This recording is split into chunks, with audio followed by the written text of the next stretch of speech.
Hola, ¿qué tal? Muy buenas tardes. Bienvenidos a todos. Quiero darles la bienvenida a todos los que nos sintonizan a través de la página de Facebook Pulso Sur Noticias, el canal de la capital. Esta es una transmisión más de Diálogos Jurídicos. Quiero desearles también un excelente y exitoso inicio de semana a todos ustedes. Soy Ashanti Alcocer y el día de hoy nos acompaña el licenciado Álvar Leonel Estrada Villanueva, que es asesor jurídico de atención a víctimas. Licenciado, buenas tardes, bienvenido.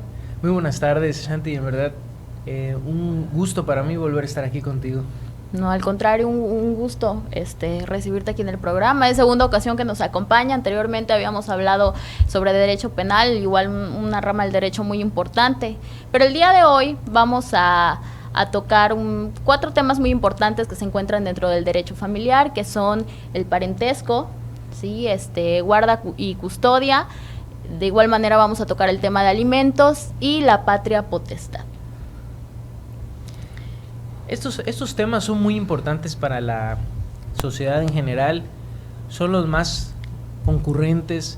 Cuando se escucha de que es necesario acudir con un abogado, casi siempre es por el tema de, lo escuchamos, los alimentos, la custodia, pero muchas veces no sabemos del todo qué es. Me parece que es un buen tema, especialmente para este programa, que platiquemos de eso. Y yo que he tenido la fortuna o la desfortuna de llevar varios casos con estas problemáticas, pues creo que quisiera compartir yo pues algunos conceptos. Trataré de usar los conceptos más sencillos, porque luego la ley es un poquito abstracta con los conceptos que maneja, técnicos. Vamos a tratar de hacer conceptos que pueda entender la gente. Así es. Bueno, como todos sabrán, pues el derecho de familia abarca pues diversos derechos, valga la redundancia, y obligaciones. Uno de estos, además de que es muy importante, es la forma en la que se puede crear una familia a través de un vínculo matrimonial, a través del concubinato, pero de igual manera el derecho de deshacernos de este vínculo matrimonial en el momento en el que nosotros decidamos.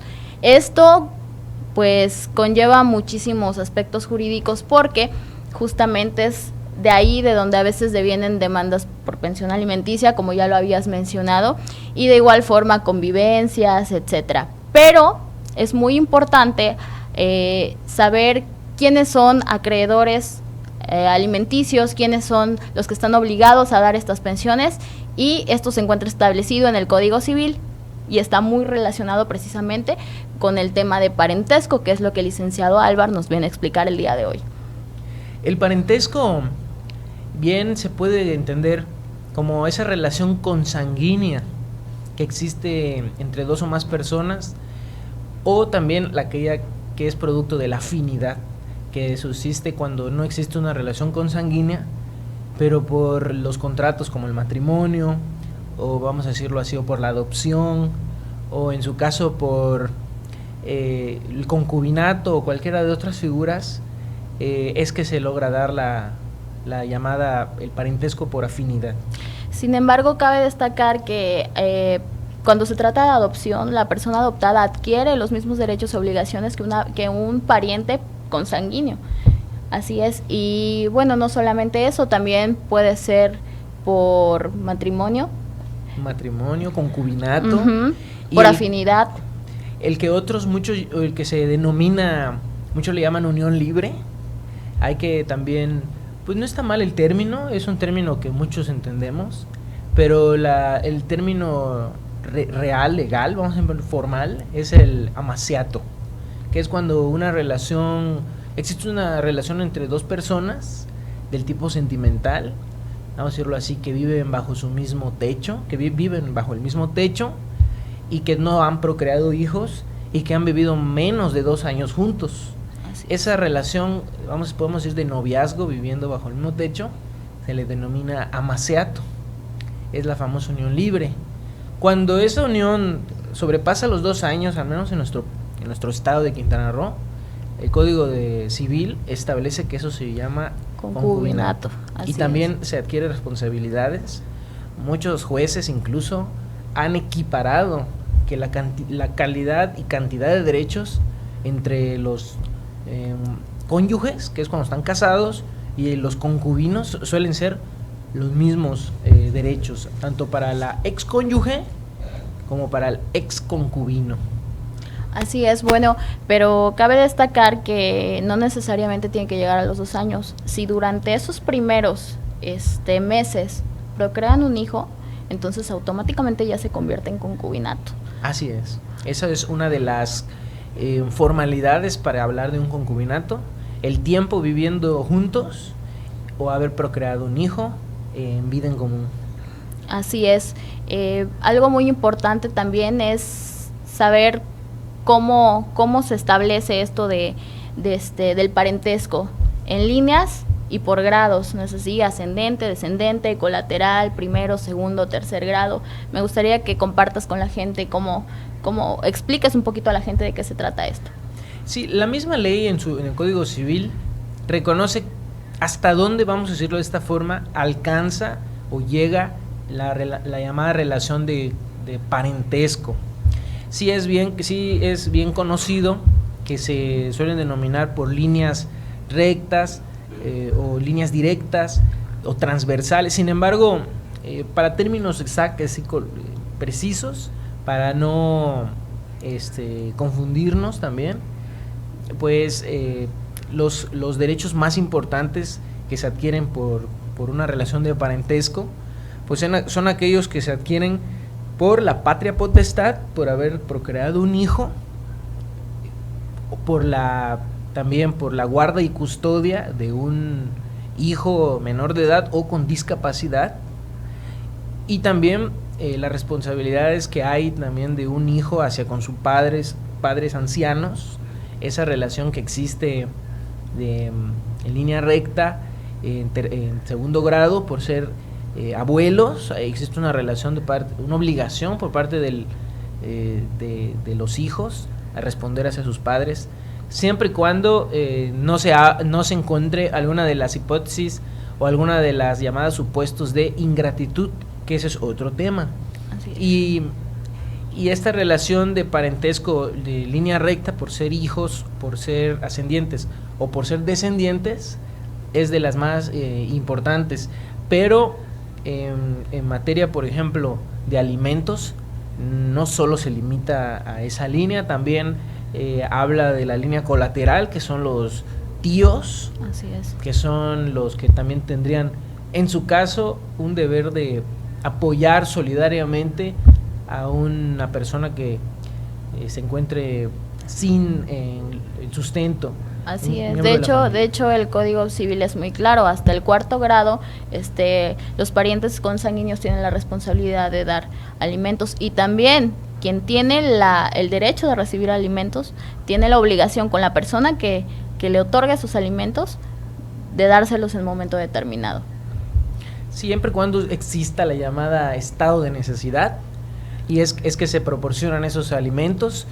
Hay que dejar en claro que el término correcto para denominar a la llamada pensión alimenticia es alimentos. Ese es el término formal, que engloba todas las necesidades que pueda tener en su momento la persona. En este caso, desde el vestido, la vestimenta, los alimentos, comida como tal, vivienda, escuela, e incluso hasta gastos para el esparcimiento. Obvio que esta responsabilidad nace en primer lugar de la relación de parentesco que existe entre las personas, y que ahora sí que depende de la capacidad económica que tenga la persona para entregarlos y la necesidad que tenga el llamado acreedor alimentario, que es el que tiene el derecho a recibirlos. Así es. De hecho, bueno, ya yéndonos un poquito más a la materia penal, el incumplimiento de esta obligación es un delito y se encuentra establecido en el Código. Es el incumplimiento de obligaciones de asistencia familiar, ¿no? Y en el caso de la gente que se niega a dar estos alimentos, porque pasa, por ejemplo, que dicen, no, pues ¿sabes qué? Yo no te quiero dar pensión alimenticia y voy a renunciar a mi trabajo para para que no te toque nada, no vas a obtener nada de mis bolsillos. Es muy importante que la gente sepa que es un delito y que puedes irte desde 1 año hasta 5 años a la cárcel por incumplir con esta obligación que tú tienes y el derecho de los menores. Así es. Desde hace muchos años, desde siempre se ha considerado este incumplimiento de la pensión como uno de los delitos de incumplimiento de obligaciones de asistencia familiar. Así es. Recientemente, podríamos decirlo exactamente, el año pasado, hubo una reforma en el Código Penal en el que se hizo más accesible a las madres, en su mayoría, la mayoría son madres que buscan el sustento correspondiente para sus hijos, acuden a las instancias. Se hizo más accesible la ley por cuanto a que, pues anteriormente se necesitaba que, por decir, la autoridad, que en este caso es el Ministerio Público, el fiscal del Ministerio Público, investigue si la persona tiene alguna incapacidad física o mental. Eso le daba una carga adicional a los ministerios públicos y obviamente a los ofendidos y víctimas del delito, tener que comprobar en su momento si la persona no puede trabajar. Tenía que investigar a los hospitales, seguridad del ISSSTE, el IMSS, varios hospitales públicos, a ver si la persona estaba o no en estado de incapacidad. Actualmente, con esta reforma se elimina la llamada sin causa justificada y ahora simplemente se habla de a quien incumpla. Antes decía a quien incumpla sin causa justificada y daba básicamente la necesidad a la autoridad, inclusive hasta las mismas agraviadas, de justificar, o mejor dicho, de investigar que la persona incumple, de manera injustificada. Eso era muy tortuoso, francamente. La idea es que con esta reforma que hubo el año pasado, denunciar este delito, investigarlo y sancionarlo sea mucho más práctico, más accesible. Pero hablando de la realidad, es que todavía muchas personas, muchas mujeres en su mayoría de los casos,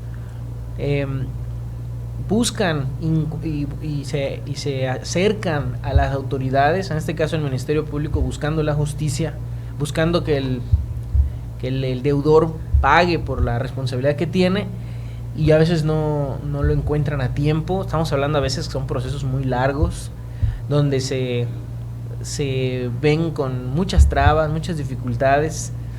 Es por eso que tienen mucho más futuro aquellas personas que van con acompañamiento de un abogado.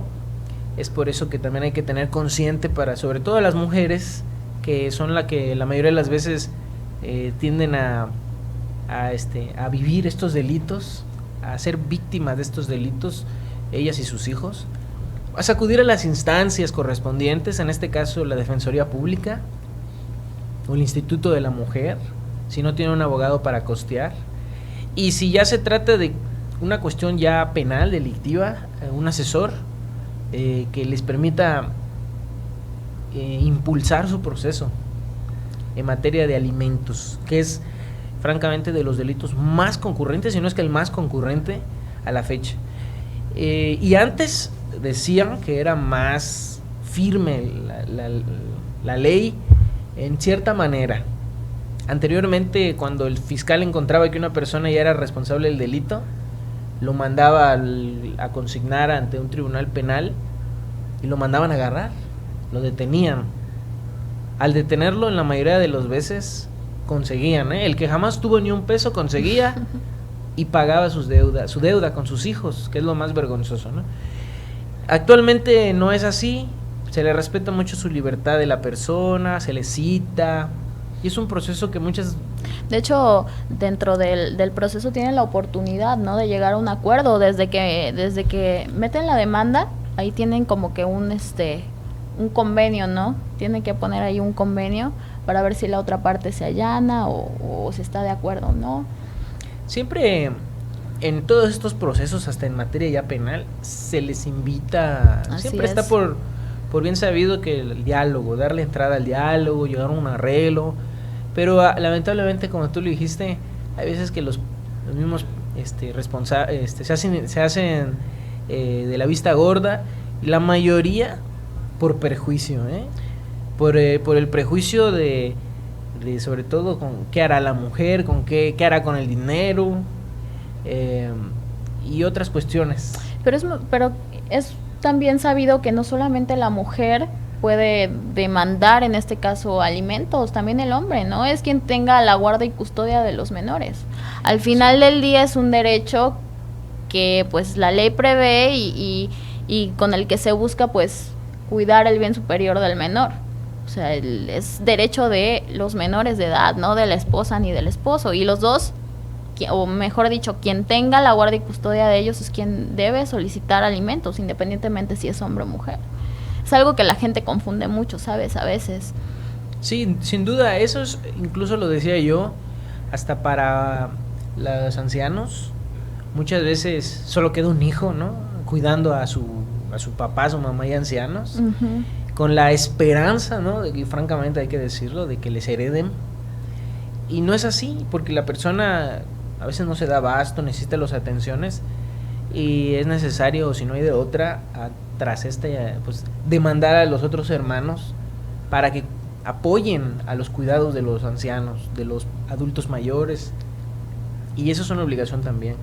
Sí es cierto, no se trata, no tiene que ver forzosamente con ser mujer, pero la experiencia pues la experiencia me forza a hablar de que son la mayoría de las veces las mujeres quien sufren estos delitos, porque muchas veces, y sinceramente lo digo, los hombres que tienen bajo su cuidado a sus niños, la mayoría de las veces las mujeres responden, y es la realidad. Es una concepción que hay que ponerla en la mesa. ¿Quién no lo sabe? Que existe un sentido de solidaridad un poco más fuerte, quizá por la tradición de la familia mexicana, pero es la mujer la que pone en su mayoría de las veces ese sentimiento de solidaridad. Entonces, ¿consideras que es más por la presión social, más una situación sociocultural? Tristemente sí, el mismo incluso forma de pensar de las mujeres, aunque no estén muchas veces cuidando a sus hijos, no fallan. La verdad, yo en lo personal lo que puedo decir, hay veces en que hay casos, ¿no? Como cualquier cosa, pero la mayoría de las veces esa es la experiencia que he tenido y son muchos casos. Ok, ¿cuáles son los supuestos en los que puede haber pérdida de la patria potestad? Es muy importante porque mucha gente confunde la custodia con la patria potestad y con el parentesco, ¿no? En este caso, la patria potestad son el conjunto de derechos y obligaciones que nacen de una relación de parentesco. A raíz de que tú tienes un hijo, automáticamente te asiste legalmente el derecho a la patria potestad. O sea, tú puedes ver por el futuro de tu hijo, por el diario acontecer de tu hijo. Sin embargo, muchas veces son derechos que no son respetados. Derechos, por ejemplo, a no dar los alimentos o abandonar a los niños. Esos derechos de patria potestad, que también incluyen los derechos a convivir con él, pues se pueden perder, se pueden suspender. Y cuando se suspenden también se pierde la guarda y custodia automáticamente. En este caso, por haber dejado de cumplir con las obligaciones familiares de pensión por más de 6 meses, se habla de una pérdida. Pero la realidad es que para la pérdida falta más. Primero se habla de una suspensión, o sea, si el padre incumple 6 meses o más el pago de sus alimentos, la madre o la persona que tenga responsabilidad, la custodia de esos niños o ese niño, puede pedir la suspensión o pérdida de la patria potestad para que el padre que no está cumpliendo, pues se le prohíba ver a su hijo como un castigo. Y si obviamente reincide o la conducta es demasiado fuerte, muy ofensiva para el niño, como en este caso un delito que se comete en contra del niño, pues se habla de la pérdida definitiva de la patria potestad. Sí, claro, aquí ya estaríamos hablando de violencia familiar. Violencia familiar. Sí, así es. Bueno, puede suceder que a lo mejor tengan la pérdida de la guarda y custodia, que se quede con la mamá o con el papá, dependiendo, pero la patria potestad ahí sigue, y independientemente de que no tengan la guarda y custodia, tiene que seguir cumpliendo con esta obligación. Así. Puede perder la patria potestad y ya no tener derecho para ver al niño, pero subsiste su obligación de alimentos. Eso es importante. Ahora, la guarda y custodia ya es el conjunto de derechos y obligaciones que tiene en específico un familiar, uno de los progenitores. Uno de los progenitores, uno de los ascendientes, ya sea abuelos, o pueden ser familiares, o inclusive pueden ser personas terceros que tengan un interés, vamos a decirlo así, un interés legítimo, en buena fe de cuidar a la persona, o en su caso una institución como sería el DIF, en caso de niños que estén en riesgo o adolescentes en riesgo. Ellos presentan sus demandas para obtener la guarda y custodia, que es el derecho de tener viviendo al niño en tu mismo techo, o al menor de edad bajo tu mismo techo, para brindarle todas sus para facilitarle o proveerle todas sus necesidades que tiene, y ahora sí que decidir sobre su vida diaria. Así es, al final del día incorporar a tu casa, a tu vivienda al menor, es una manera de dar alimentos. Así es. Así es.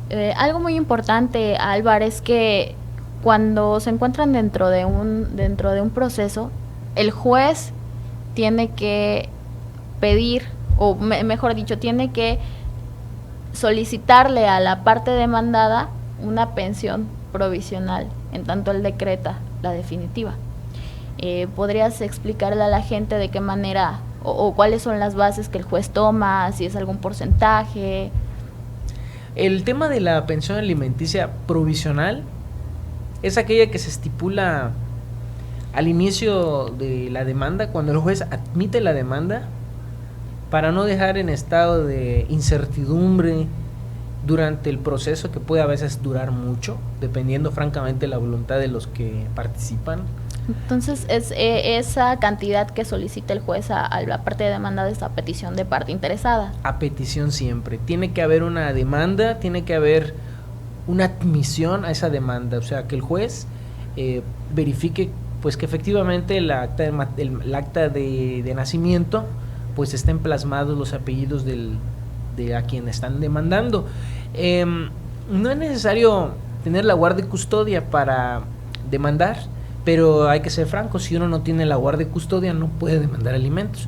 La guarda y custodia es real y es también legal. La real es aquella que todavía no ha sido decretada por ninguna autoridad, pero pues lo está ocurriendo en ese momento.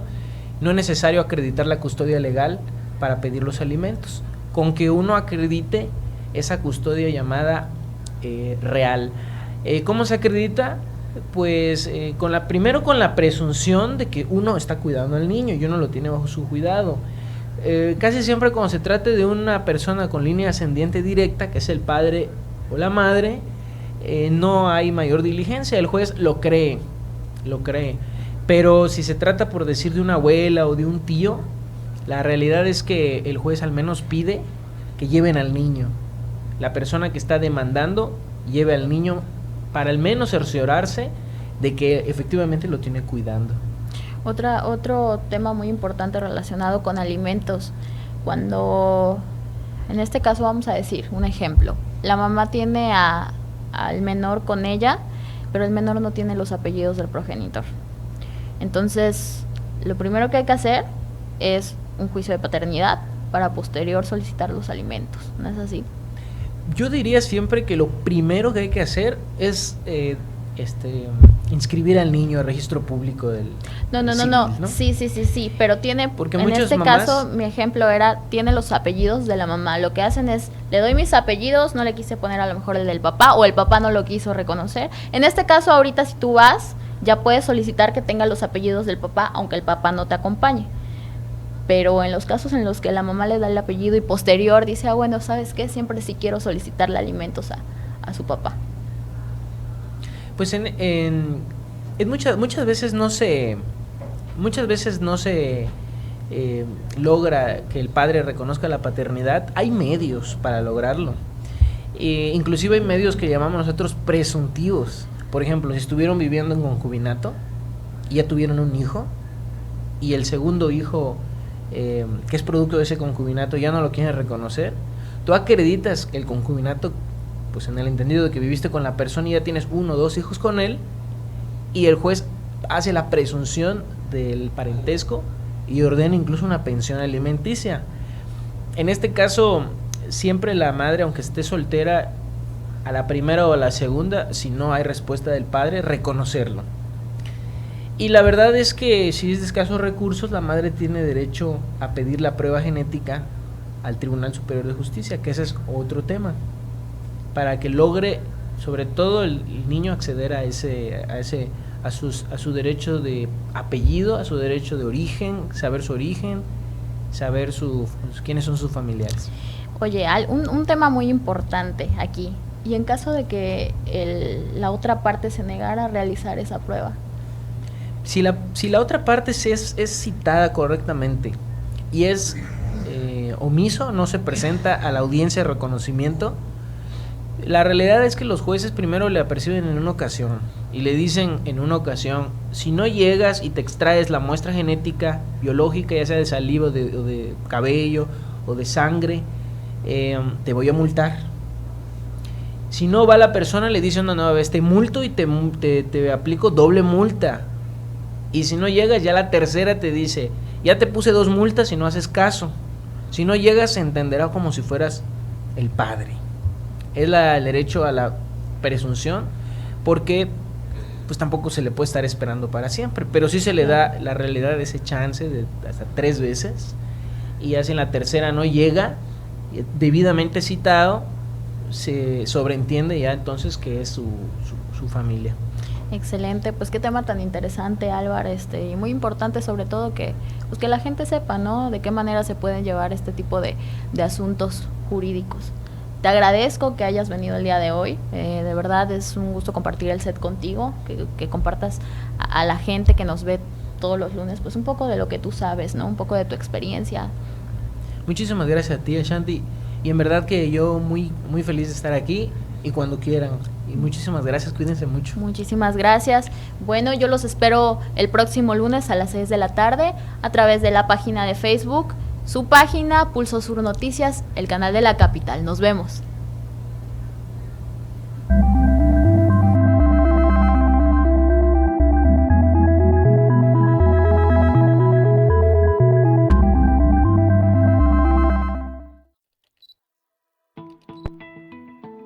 Esta es una producción de Covadonga Medios para Pulso Sur.